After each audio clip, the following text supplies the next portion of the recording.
తులారాశి వారికి కొన్ని వివాదాలు తీరుతాయి. ఉద్యోగ ప్రయత్నాలు తులారాశి వారికి సానుకూలమవుతాయి. ఆలోచనలన్నీ కూడా కార్యరూపం దాలుస్తాయి. సభలు సమావేశాల్లో కూడా చురుగ్గా పాల్గొంటారు. కాంట్రాక్ట్ రంగం వారికి కాంట్రాక్టులు ఎట్టకేలకు లభిస్తాయి. భూ సంబంధిత వివాదాలు కూడా తీరుతాయి. ఆలయాలు కూడా సందర్శిస్తారు. ఆస్తి వివాదాల నుంచి కూడా ఈరోజు ఈ రాశి వారు బయటపడతారు. వ్యాపార వర్గాల వారు నూతన వ్యాపారాలు చేపడతారు. ఉద్యోగ వర్గాల వారికి ఒడిదుడుకులు తొలగుతాయి. రాజకీయ సాంకేతిక రంగాల వారికి ఈరోజు ప్రగతిదాయకమైనటువంటి కాలంగా చెప్పవచ్చు. సినీ కళాకారులకు కూడా ఒత్తిళ్లు తొలగుతాయి. విద్యార్థులకు అనుకోని అవకాశాలు కొన్ని దగ్గరకు వస్తాయి. మహిళలకు మానసిక ఆందోళన అధికమవుతుంది. షేర్ల క్రయ విక్రయాలు మందగిస్తాయి. తులారాశి వారికి వాడకాల్సి వచ్చే రంగు గోధుమ రంగు మరియు కాఫీ రంగు. పరిహారాల విషయానికి వస్తే తులారాశి ప్రతి ఒక్కరూ కూడా హనుమాన్ చాలీసా పఠించడం చాలా మంచిది. తదుపరి వృశ్చిక రాశి. వృశ్చిక రాశి వారు చేపట్టిన కార్యక్రమాల్లో విజయం సాధిస్తారు. అనుకున్న ఆదాయం కూడా వృశ్చిక రాశి వారికి సమకూరుతుంది. పెండింగ్లో ఉన్నటువంటి బాకీలు ఏవైతే ఉన్నాయో కొద్దిగా కృషి చేసుకుంటే అవి వసూలవుతాయి. వాహనాలు ఆభరణాలు కొనుగోలు చేయడానికి కూడా వృశ్చిక రాశి వారికి గ్రస్త అనుకూలంగా ఉంది. సేవా కార్యక్రమాలపై ఆసక్తి కూడా అధికమవుతుంది. ప్రముఖులతోటి పరిచయాలు కూడా ఏర్పడతాయి. ఆస్తి వివాదాలు కూడా తీరుతాయి. ఆలోచనలు కూడా అమలు చేస్తారు. చిన్ననాటి స్నేహితులను కూడా కలుసుకుంటారు. వ్యాపార వర్గాల వారికి వ్యాపారంలో మంచి లాభాలు చేతికంతాయి.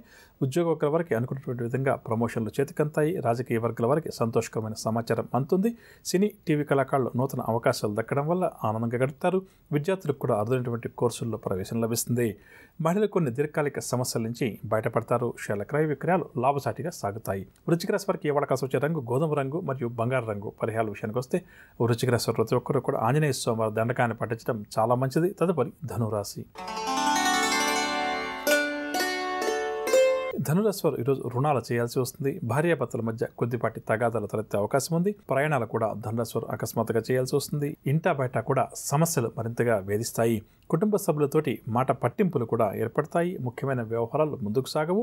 నిర్ణయాల్లో తొందరపాటు కనిపిస్తుంది. కావున కీలక నిర్ణయాలు తీసుకునేప్పుడు జాగ్రత్త వహించాలి. ఆరోగ్యపరమైన చికాకులు కూడా ఎదుర్కోక తప్పదు. వాహనాలు నడిపే విషయంలో మరింత జాగ్రత్త అవసరమని చెప్పవచ్చు. వ్యాపార వర్గాల వారికి వ్యాపార లావాదేవీలు నత్తనకన సాగుతాయి. ఉద్యోగ వర్గాల వారికి అదనపు పని భారం తప్పదు. పారిశ్రామిక వైద్య రంగాల వరకు కూడా నిరాశగానే గడుస్తుంది. సినీ టీవీ కళాకారులకు ఒడిదుడుకులు అధికమవుతాయి. విద్యార్థులకు ఈరోజు వెలువడే ఫలితాలు సంతృప్తినీయవు. మహిళలకు కుటుంబ సభ్యుల నుంచి కొన్ని విమర్శలు ఎదుర్కోవాల్సి వస్తుంది. షేర్ల క్రయ విక్రయాలు అంతగా లాభించవు. ధనురాశి వారికి వాడకాల్సి వచ్చే రంగు నీలం రంగు మరియు నలుపు రంగు. పరిహారాల విషయానికి వస్తే ధనురాశి ప్రతి ఒక్కరు కూడా శ్రీ దత్తాత్రేయ స్వామి వారిని పూజించడం చాలా మంచిది. తదుపరి మకర రాశి.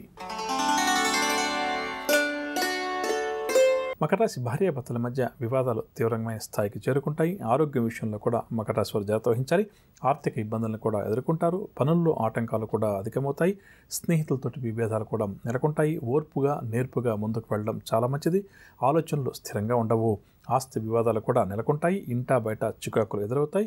వ్యాపార వర్గాల వరకు వ్యాపార లావాదేవీలు సాదాసీదాగా సాగుతాయి. ఉద్యోగ వర్గాల వరకు ఉద్యోగాల్లో అదనపు బాధ్యతలు. పారిశ్రామిక రాజకీయ రంగాల వరకు విదేశీ పర్యటనలు రద్దవుతాయి. సినీ టీవీ కళాకారులకు గందరగోళ పరిస్థితులు. విద్యార్థులకు ఈరోజు నిరుత్సాహం అధికమవుతుంది. మహిళలకు కుటుంబ సభ్యులతో వైరం కూడా ఏర్పడుతుంది. షేర్ల క్రయ విక్రయాలు అంతగా లాభించవు. మనం గత కొద్దిగా సంఖ్యాశాస్త్ర విశిష్టత గురించి ప్రతిరోజు కూడా కొంతవరకు తెలుసుకుంటున్నాం. అందులో కూడా మన పుట్టిన తేదీని అనుసరించి మన వ్యక్తిత్వం, ఆలోచన విధానం, వైవాహిక జీవితం, ఎటువంటి అనారోగ్య సమస్యలు వచ్చే అవకాశం ఉంది, ఎటువంటి ఆలోచనలు మనకు వస్తుంటాయి అన్న అంశాల గురించి ప్రధానంగా కూడా మనం తెలుసుకునే ప్రయత్నం చేస్తున్నాం. అందులో భాగంగా నిన్నటి కార్యక్రమంలో 7, 16, 25 తేదీల్లో జన్మించిన వ్యక్తుల యొక్క ఆలోచన విధానం, వారి యొక్క వ్యక్తిత్వం గురించి కొంతవరకు తెలుసుకున్నాం కదా. మరి ఈరోజు అదేవిధంగా సంఖ్యాశాస్త్రరీత్యా 7, 16, 25 తేదీల్లో జన్మించిన వారు ఏ మాసమైనా ఏ సంవత్సరమైనా సరే, అంటే వీరి పుట్టిన తేదీని ఏక సంఖ్య చేస్తే 7 రావాలి. అంటే 16 అనుకోండి, 1 + 6 7 వస్తుంది. 25వ తేదీ జన్మించిన వారు 2 + 5 కూడితే 7 వస్తుంది కదా. ఈ విధంగా 7, 16, 25 తేదీల్లో జన్మించిన వ్యక్తుల యొక్క శరీర నిర్మాణం ఏ విధంగా ఉంటుంది, అదేవిధంగా వీరి యొక్క వివాహ జీవితం ఏ విధంగా ఉంటుంది, ఎటువంటి స్నేహితులు వీరికి ఉండవచ్చు, స్నేహితులతోటి వీరు ఏ విధంగా ప్రవర్తిస్తుంటారు, ఎటువంటి అనారోగ్య సమస్యల బారిన పడే అవకాశం వీరికి అధికంగా ఉంటుంది అన్న అంశాలు, అదేవిధంగా వీరు పాటించాల్సినటువంటి కొన్ని పరిహారాల గురించి కూడా తెలుసుకునే ప్రయత్నం చేద్దాం. ఇంకా ప్రధానంగా వీరి శరీర నిర్మాణం విషయానికి వస్తే ప్రశాంతమైనటువంటి ముఖం, చూడంగానే ఆకట్టుకునేటువంటి వీరికి ముఖవర్చస్సు అధికంగా ఉంటుంది. అంటే ఎదుటి వ్యక్తులు చూడగానే వీరిని ఇట్టేవారు ఆకర్షితులు అవుతారని చెప్పవచ్చు. అదేవిధంగా వీరి కాళ్ళు వేళ్ళు, అదేవిధంగా చేతి వేళ్ళు చూస్తే అవి చాలా పొడవుగా ఉంటాయని చెప్పవచ్చు. వీరి తల కూడా చాలా పెద్దగా ఉంటుందని చెప్పవచ్చు. అంటే ప్రధానంగా 7వ తారీఖున జన్మించిన వ్యక్తులకు ఇటువంటి శరీర నిర్మాణం కాస్త అధికంగా ఉంటుంది. అదేవిధంగా స్ఫూర ద్రూపి అంటాం కదా, ఆ విధంగా కూడా వీరి ప్రవర్తన కానీ వీరి చూపు కానీ ఉంటుందని చెప్పవచ్చు. వీరి కళ్ళు కూడా ఇట్టే అందరినీ కూడా ఆకర్షిస్తుంటాయని చెప్పవచ్చు. ఇక 7వ తేదీని పుట్టించినటువంటి స్త్రీల విషయానికి విషయానికి వస్తే వీరికి చాలా అందంగా కనిపిస్తుంటారని చెప్పవచ్చు. చూడంగానే అబ్బో ఎంత అందంగా ఉన్నారు అని చెప్పి ఎదుటి వ్యక్తులకు అనిపించేలా 7వ తారీఖు జన్మించినటువంటి మహిళలు కాస్త వారి శరీర నిర్మాణం అంటాం కదా, ఆ విధంగా అధికంగా ఉంటుందని చెప్పవచ్చు. అదేవిధంగా వీరి పళ్ళు ఉంటాయి కదా, అవి కూడా చాలా దృఢంగా ఉంటాయని కూడా చెప్పవచ్చు. ఇక వివాహ జీవితానికి విషయానికి వస్తే 7వ తారీఖున జన్మించిన వ్యక్తులు చాలా జాగ్రత్తగా జాతకాల పొంతన చూసి చేసుకోకపోతే వీరి వైవాహిక జీవితంలో మాత్రం కొంతవరకు ఇబ్బందులు అధికంగా ఏర్పడే అవకాశం ఉంటుందని చెప్పవచ్చు. జాతకంలో వీరికి ఇతర గ్రహాలు అనుకూలంగా ఉండి ప్రధానంగా కేతు గ్రహం ఉచ్చ స్థానంలో కానీ మంచి స్థానంలో కానీ ఉంటే చాలా మంచిది. అదేవిధంగా చంద్రుడి యొక్క ప్రభావం కూడా ఈ 7వ తారీఖున జన్మించిన వ్యక్తుల మీద కాస్త అధికంగా ఉంటుంది కాబట్టి చంద్రుడు కేతువు జాతకంలో బాగుంటే కొంతవరకు వీరికి వైవాహిక జీవితం బాగానే ఉంటుంది. లేకపోతే మాత్రం జీవిత భాగస్వామితోటి అంటే స్త్రీలైతే పురుషులతోటి, పురుషులైతే స్త్రీలకు ఇబ్బంది మాత్రం తప్పదని చెప్పవచ్చు. కానీ సంఘంలో వీరికి ఏంటంటే వివాహం అయిన తర్వాత మంచి పేరు ప్రఖ్యాతులు రావడం కూడా చక్కగా చూడవచ్చు. అంటే ఉద్యోగంలో ప్రమోషన్లు రావడం కావచ్చు, వ్యాపారం చేస్తుంటే చక్కగా వ్యాపారంలో అధికంగా డబ్బు సంపాదించడం, వ్యాపారం వృద్ధి చెందడం, ఎవరైతే వృత్తిలో ఉంటారో అంటే అడ్వకేట్స్ కానీ డాక్టర్స్ కానీ ఇటువంటి వారు ఈ 7వ తారీఖున జన్మించిన వారు ఎవరైతే ఉంటారో వారికి మంచి పేరు ప్రఖ్యాతులు రావడం జరుగుతుంది. అంటే వివాహమైన తర్వాత వీరి జీవితంలో అభివృద్ధి కళ్ళకు కనిపిస్తుంది, కానీ వైవాహిక జీవితంలో మాత్రం సమస్యలు వీరికి అధికంగా ఉంటాయని చెప్పవచ్చు. కావున జీవిత భాగస్వామిని వీరు నిర్ణయం చేసుకునే సమయంలో కొంతవరకు సంఖ్యాశాస్త్రరీత్యా మరియు జ్యోతిషశాస్త్రరీత్యా జాగ్రత్తగా వీరికి పొంతన కుదురుతుందా లేదా అన్న విషయాన్ని ప్రధానంగా కూడా వీరు గమనించాలి. లేకపోతే మాత్రం వీరి వైవాహిక జీవితంలో ఇబ్బందులు అధికంగా వస్తాయి.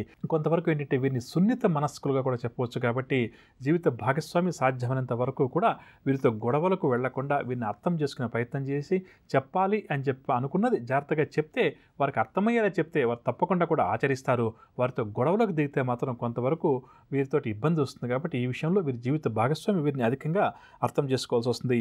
అదేవిధంగా పురుషుడి విషయానికి వస్తే వీరి స్త్రీ ఎవరైతే ఉంటుందో అంటే 7వ తారీఖున జన్మించినటువంటి పురుషుడి విషయానికి వస్తే అతనికి లభించేటువంటి జీవిత భాగస్వామి మంచి తెలివితేటలు ఉన్నటువంటి అమ్మాయి భార్యగా లభిస్తుంది.